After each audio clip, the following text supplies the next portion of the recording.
Well, welcome everyone to this episode of Stories for Healing. As you may recall, this is a project that started a little over a week ago, and it really was born out of a sense of, you know, concern and a little despair and frustration at the divisiveness and the stress and the real fear, all the negative stuff that has been flowing around. Not that it started a week ago, but it certainly became more acutely aware to me and to others. And I thought, what do I do about that? And being a storyteller, the answer is obvious: tell stories. But what kind of stories? We don't want to tell stories that say, I'm the victor and you're the loser, or I'm right, you're wrong, what you're doing is bad and what I'm doing is good. We want stories of healing, stories of reconciliation, stories that open our hearts and our minds to a world in which these things are not only possible, but actually happen. And by hearing those stories and telling those stories and sharing those stories, we can start to make this first steps into a world where that's actually going on. So tonight we're very fortunate to have a special guest as our storyteller, Rona Leventhal. And Rona, would you please tell us a story? Absolutely. So, Jim, when you put the word out for this wonderful thing that you're doing, the first story that popped into my brain is this one I'm going to tell you. And it is one that storyteller Pleasant to Spain, who are sort of decided to step away from the storytelling community for a bit, but he was very prominent for a while. He found this story as a paragraph in some publication, and it was stated as an American story, whatever that means, American folklore. And he created the story more or less that what I'm going to tell you right now, with a little bit of my take, and with his permission to tell the story. Old Joe lived in a big old house by himself out in the country. He was born and raised in that house, and in fact, he raised a family of his own there as well. But now his kids were grown and raising families of their own, and his wife had passed on, and now he lived in that house alone. And we had lots of memories in that house. He remembers playing hide and go seek with his brothers and sisters, and he had the best hiding spot in that big old house. It was so good that they never found him. He remembers coming home from school every Wednesday as a child to the smell of freshly baked bread in the wood-fired stove that sat in their kitchen that was still there. He was the envy of all of his friends. And he remembered with great fondness of going with his father out to the barn in the back of the house, hitching up the old horse and buggy and taking it into town. Now, he had a couple of things you might call company on the farm. He had some animals. He had a couple of goats and chickens and a couple of cows, every now and then a pig. And he had one cow. He named her Molly. She was his favorite.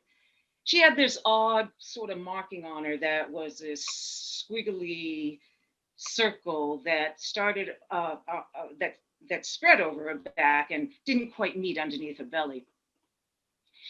But his greatest company was his friend Sam.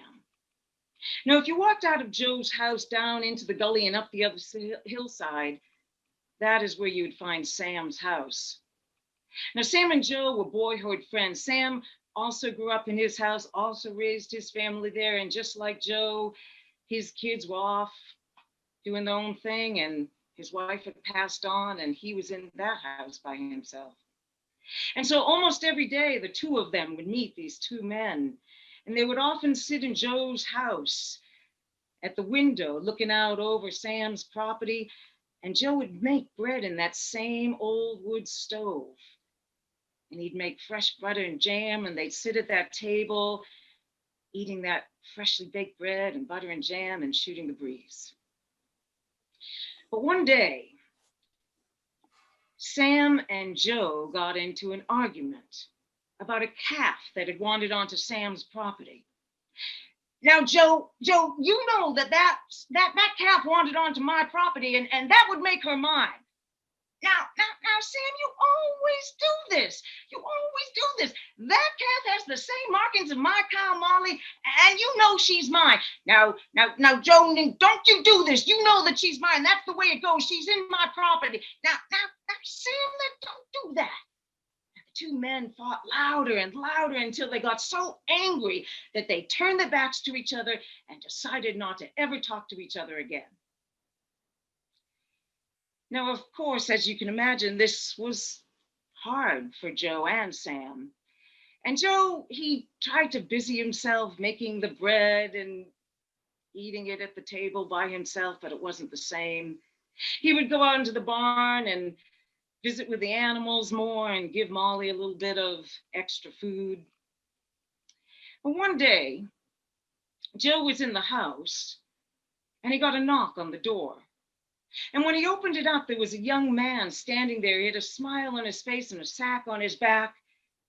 Excuse me, I'm a carpenter, and I'm just passing through here, and I wondered if you had any work for me to do. Well, Joe wanted the company so badly that he invited the young man in, and they sat at that table where he and Sam had sat many, many times, and offered him some of that freshly baked bread and butter and jam. And after a while of talking, Joe decided he liked the young man. You know, I do have a project for you to do. You see that stream running through that gully right there? Well, that wasn't there just yesterday, gosh darn it. My neighbor Sam put that there to spite me. Well, I want you to do one better than that. I want you to build me a fence so that I can sit here in my kitchen and I don't have to ever look at Sam's property again. Well, I have the tools. If you have the wood, I think I'll do a job that you like. And so the two men went out to the barn and they got some wood that Joe had sitting around, and Joe helped the young man bring the wood down to where that stream now ran through that gully. And the carpenters started getting to work, and Joe went into the barn and hitched up that horse and buggy that he still loved using, and he went into town to the sound of the hammering and the sawing from the carpenter.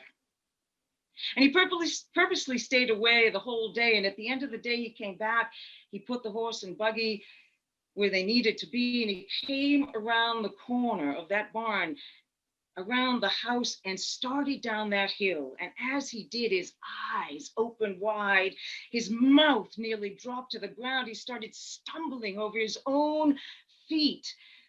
For instead of a fence, that carpenter made a bridge that went over that stream of the finest woodwork. And coming across that bridge was Sam with his hand outstretched and a smile on his old bony face. Now, Joe, you son of a gun, I never would have thought about making a bridge. Listen, that calf is yours, you're right. It has the same markings as Molly, and, well, I just want to be friends again, Joe. Now, Sam, you always do this. Now, Sam, you're absolutely right. That calf wandered onto your property, and so she's yours. And besides, Sam, I missed you. I want to be friends again too. And those two men, they gave each other a warm embrace. And by the time they had finished their embrace, the carpenter had already packed up his tools and was starting to walk back up the hillside. Excuse me, young man. I'd like you to stay on. I have some other projects for you to do. And the carpenter looked at Joe and he said, "That's very nice of you, Joe. I'd like to stay, but you see, I have more bridges to build." And he turned and walked on down the road. Oh, wonderful. Thank you, Rona. Thank you. And I didn't see that ending coming until just the end of it. So that was great. That was excellent. Great. I wasn't sure if you knew that story. No. First time I've heard it. So thank you. Thank you very much. And is this a story you've known for a long time? It sounds like it.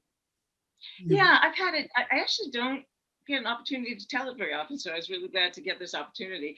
But yeah, I have known it for a very long time. Sure, Yeah, sure. and Yeah, go ahead. I was going to say, well, while it seems like a very straightforward, simple story in its message, there's, I think, some layers of complexity if you really look at it in terms of sometimes someone has to show you the the folly, Yes. of how we interact with each other, and that when one person softens, it allows the other person to soften as well, Yeah, yeah, yeah. as And well as I building. I also just want to comment. There are times, and this was one of them, when it's very clear to me as a listener that you are not that you are seeing the whole layout of this place. And that when you talk about don't going down the gully, and it was right there, and so Great.